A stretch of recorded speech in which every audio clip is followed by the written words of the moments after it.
I'm posting here not to get advice, but to share my story with others and to get feedback on whether you think I may have gone too far on how I ended my marriage. To keep everything confidential, I'll refer to my wife as Elena, and myself I'll call Ernest. We met at a bar in the city one night when she was 23 and I was 25. I know finding love at bars is normally a high-risk gamble, but this seemed different. I guess in hindsight, it wasn't. She was there with a group of her friends, and I was there with my brother and his friend. A band was playing, and my brother and his friend started dancing with a couple girls in their group. She and I were left standing alone and started chatting. It was loud, so we stepped outside. We spent most of the night out there just getting to know each other. At the end of the night, we exchanged numbers, and the following morning, she texted me and said how much she enjoyed talking to me and asked what I had planned today. The truth is, I didn't have anything planned, but told her I was going to go for a run and then take a bike ride just to impress her. She texted back and said that sounded fun and that she loved biking and asked me where I was going. I told her to a local bike trail where I rode occasionally. She asked when I was going, and I made up a time. She texted and asked if she could join me. I was pleasantly surprised at her boldness and told her sure, and that's how our relationship started. She met me at the trail and we biked a couple of hours. When we finished, we went to a restaurant near the park for Saturday happy hour and ended up staying for dinner. We actually didn't leave until they closed at 10. We both knew this was a case of love, or at least lust at first sight. A couple of dates later, things happened between us and our relationship moved quickly thereafter. We moved in together after 11 months and married a year later. I know that I moved a little too fast, but things were really good between us back then, and our families encouraged us to tie the knot. Everything about our marriage was great, with the exception of a very dark patch we went through in our third year together. It was then that my wife, who at the time was 6 months pregnant, lost the baby. We were both devastated by the loss. For the first few weeks after, we supported each other, and the loss actually brought us even closer together. Then there was a point where she suddenly became distant and downright hostile to me. This all started after she went back to work and lasted over 3 months. I chalked it up to depression and asked her multiple times to see a counselor or talk to her doctor, but she refused. Throughout this time, I was very patient and supportive of her, but it was very difficult. She constantly criticized me and got emotional over the littlest thing, and several times up and left the house for hours out of frustration. She refused all intimacy and was withdrawn, spending most of her time texting back and forth with friends and her mother, or so I thought. Both our families noticed it too and asked her to seek help, but she refused and told them to mind their business. Things got so bad that I reached a breaking point. I had a heart-to-heart discussion with her and told her if she didn't change, I was leaving. She apologized and asked me to stay, swearing she would try harder, and equated everything to losing the baby. During the weeks that followed, she was better. The arguing stopped, but she was still distant, and we had limited intimate encounters, telling me it just didn't feel right or it was too soon. Then, out of nowhere, I got home one night and she had a dinner waiting for me, complete with flowers and wine. She met me at the door and told me how sorry she was for how she'd been acting. She told me that earlier that day while she was working, everything hit her like a ton of bricks. She said at that moment, she realized how terrible she had been to me and became so upset. She took the afternoon off to prepare dinner for us. From that day forward, my wife became more loving and affectionate than she had ever been. She has treated me like a king since then. Fast forward 90 days, and she became pregnant again. This pregnancy was successful, and she gave birth to our son.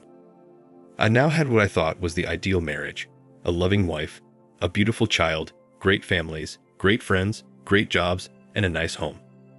Life was indeed good. That all lasted until one fateful Saturday morning 2 years ago now.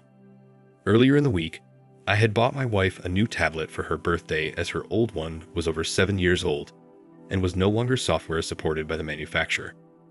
While her old tablet was no longer supported, I could still use it for streaming.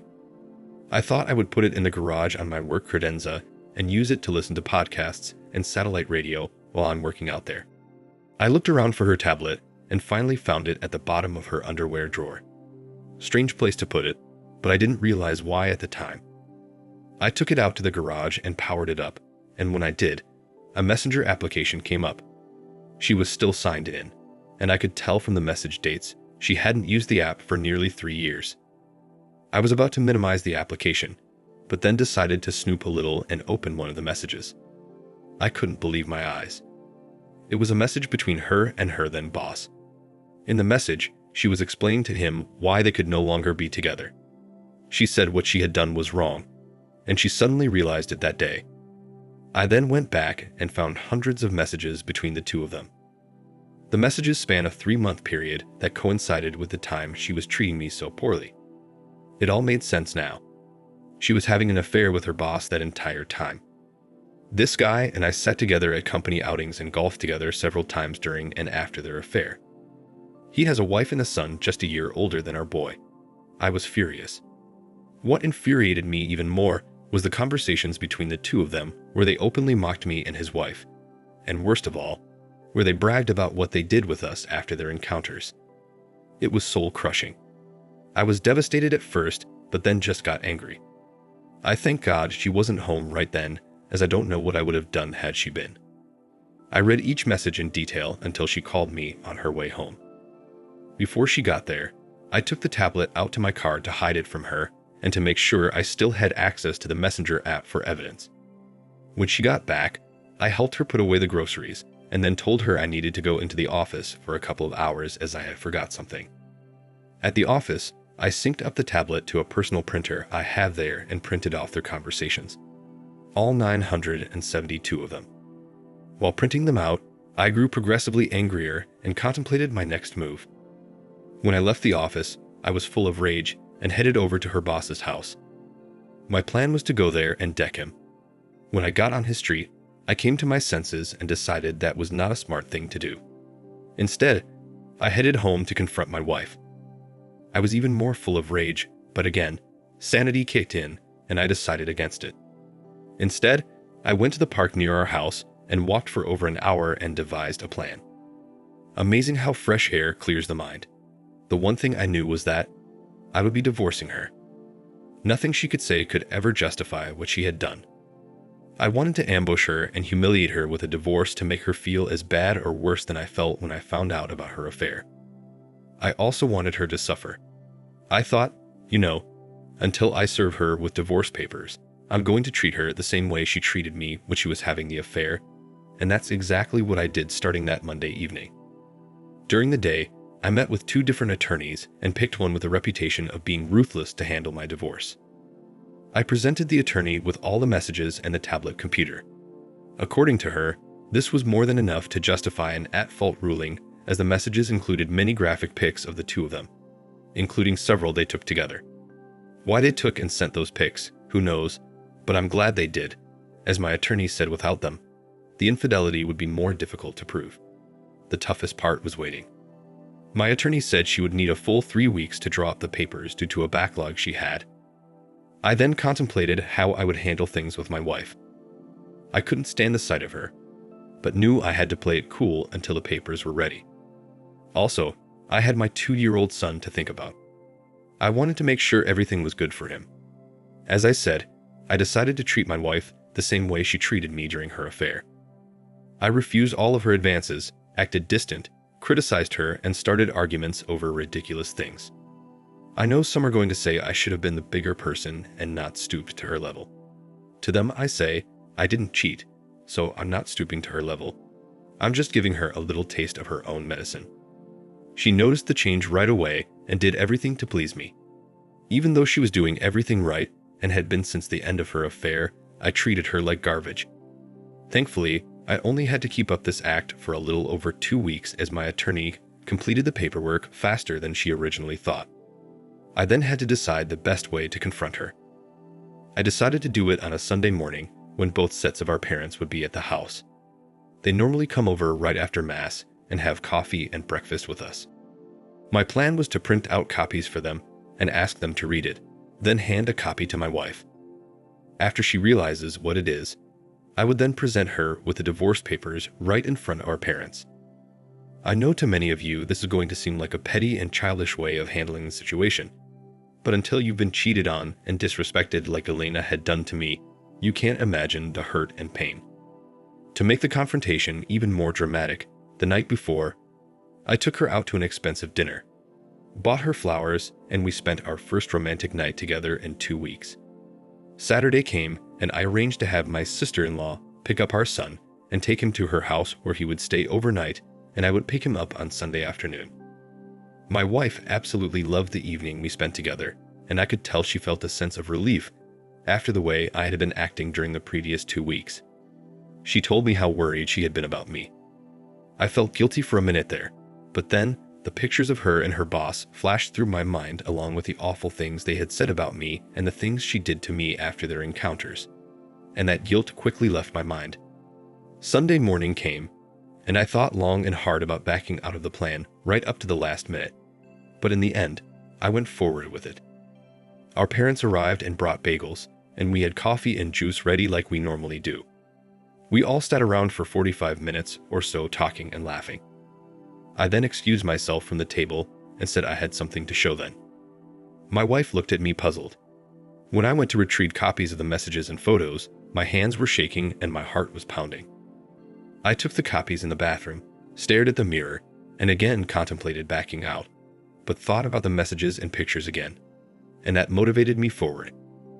I presented a copy to each of our parents and told them to read the messages and look at the photos. My wife gave me a look and asked, "What is it?"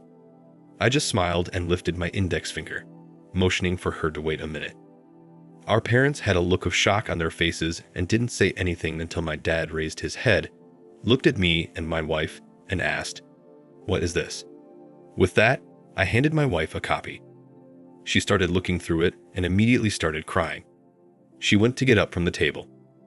I told her to wait a second and handed her the divorce agreement. She dropped the paperwork and ran upstairs.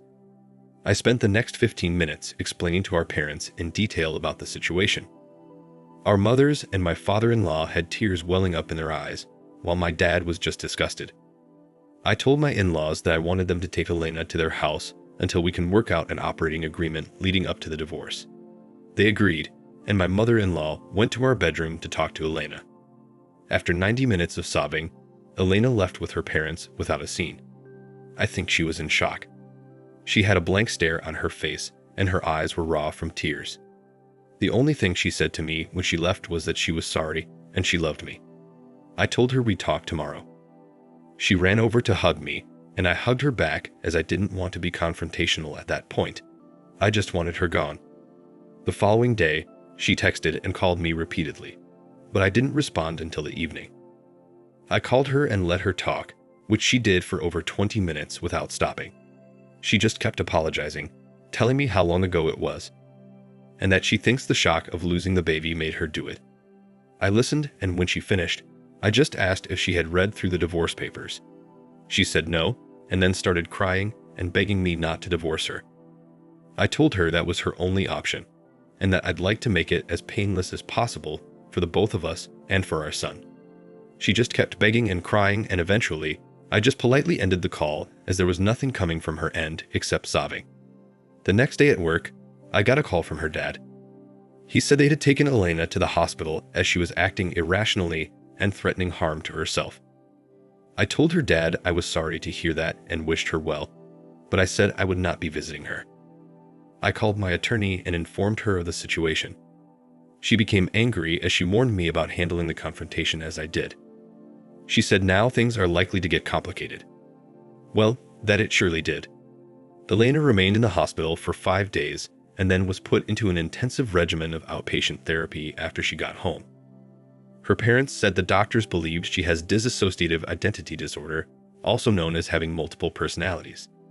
They told me the doctor said she may have been a different person mentally during the affair, and that's why she did it. I did some reading up on this condition, and there is no decisive testing that confirms this.